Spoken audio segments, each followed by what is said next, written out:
NEET 2023 के लिए आप सभी स्टूडेंट्स एप्लीकेशन फॉर्म फिलअप कर रहे हैं, जो ऑनलाइन से आपको फिलअप करना है। कुछ बच्चों ने ऑलरेडी फिलअप किया है लेकिन मिस्टेक्स हुए हैं, तो डर रहे हैं कि सर इस बार करेक्शन विंडो तो नहीं आएगा, तो सर क्या हमारा फॉर्म रिजेक्ट होगा।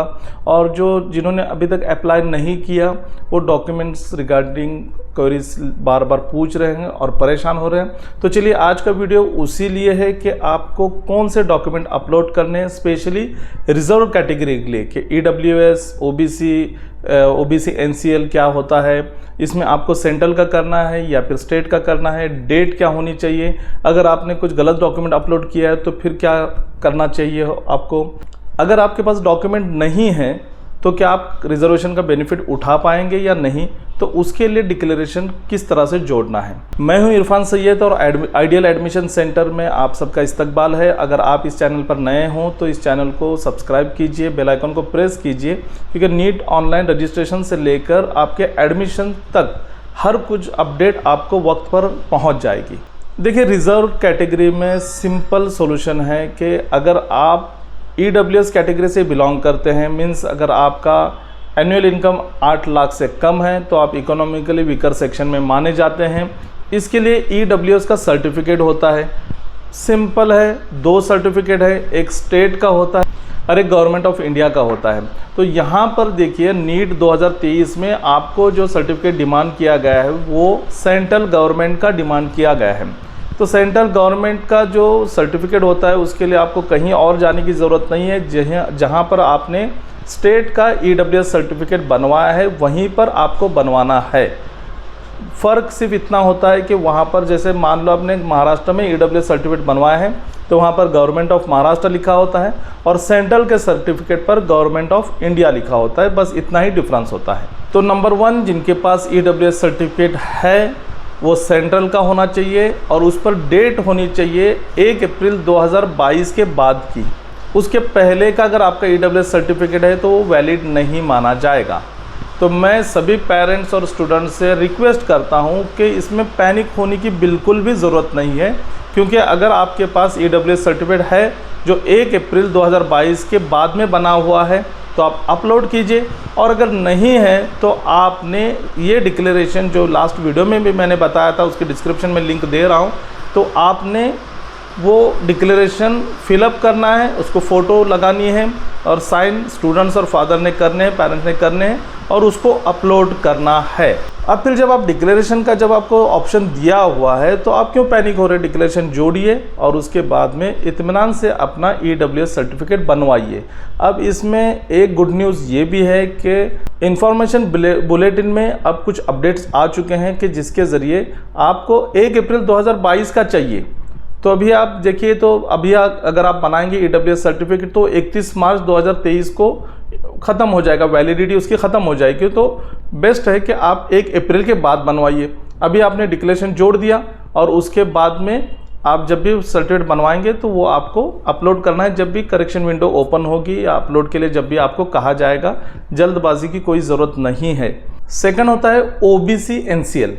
देखिए, OBC कास्ट जो है वो स्टेट में अलग होती है, सेंट्रल गवर्नमेंट में अलग होती है। तो आप देखेंगे नीट का जो इन्फॉर्मेशन बुलेटिन है उसमें क्लियरली मेंशन है कि OBC NCL certificate central government का होना चाहिए। तो अब इसमें आपने चेक करना है कि देखिए ये वेबसाइट है, इस वेबसाइट पर आपने जाना है और वहाँ पर अपने स्टेट सिलेक्ट करनी है। स्टेट सिलेक्ट करने के बाद वहाँ पर आपको पूरी लिस्ट दी जाएगी कि कौन कौन से कास्ट, कौन कौन से नाम हैं जो सेंट्रल लिस्ट में आते हैं। अगर आपका नाम सेंट्रल लिस्ट में है तो आप कास्ट सर्टिफिकेट सेंट्रल का बनवाइए और उसको अपलोड कीजिए।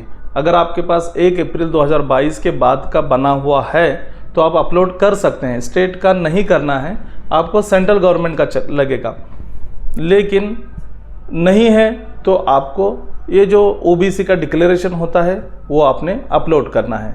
अब देखिए, बहुत से लोगों का कन्फ्यूजन क्या हो रहा है कि उनकी कास्ट स्टेट में तो है लेकिन सेंट्रल में उनका नाम नहीं है, तो वो परेशान हो रहे कि हमें OBC का बेनिफिट नहीं मिलेगा। इत्मीनान रखिए कि ये जो कास्ट का रिजर्व कैटेगरी का जो बेनिफिट है ये ऑल इंडिया कोटा के लिए है, नॉट फॉर स्टेट। तो आप जब स्टेट कोटा का जब विंडो ओपन होगा, स्टेट कोटा के लिए फिर से रजिस्ट्रेशन किया जाएगा, तब आपका स्टेट सर्टिफिकेट जो है वहाँ पर वैलिड माना जाएगा और आप जो स्टेट कोटा के 85% सीट में जो एडमिशन लेंगे तो वहाँ पर आपको इसका बेनिफिट मिलेगा, लेकिन ऑल इंडिया कोटा को नहीं मिलेगा क्योंकि आपका सेंट्रल के ओबीसी लिस्ट में नाम नहीं है।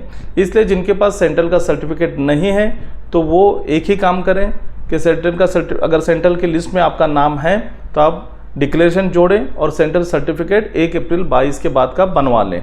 और अगर नहीं है, कुछ बच्चों ने, अब यहाँ पर वही क्वेरीज जो हो रही है कि कुछ बच्चों ने जैसे लास्ट ईयर में स्टेट का सर्टिफिकेट अपलोड किया था, उन्होंने अपना स्टेट का सर्टिफिकेट अपलोड किया है, तो कोई प्रॉब्लम नहीं, आपने स्टेट का सर्टिफिकेट अपलोड किया है, अगर वो आपका उसकी कास्ट का नाम अगर आपके सेंट्रल लिस्ट में है तो बाद में आपको करेक्शन विंडो आ जाएगा।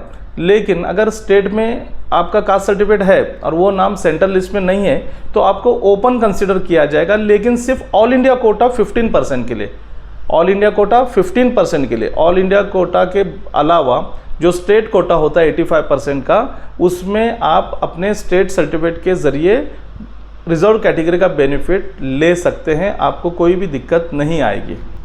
अब बारी आती है SC ST कास्ट वालों के लिए। तो उनके लिए गुड न्यूज़ है कि देखिए SC ST का जो कास्ट सर्टिफिकेट होता है वो लाइफ टाइम होता है। कुछ राज्यों में उसमें हो सकता है कि डेट लिखी गई हो कि एलिजिबल 2025 तक है या 2022 तक है, तो ये कुछ स्टेट का मामला है।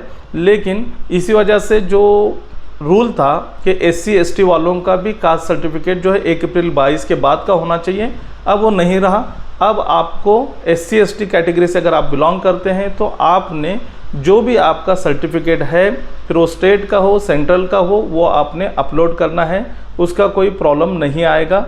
और अगर आपके पास नहीं है और आप बनवाना चाहते हैं तो आप डिक्लेरेशन जोड़कर बनवा सकते हैं।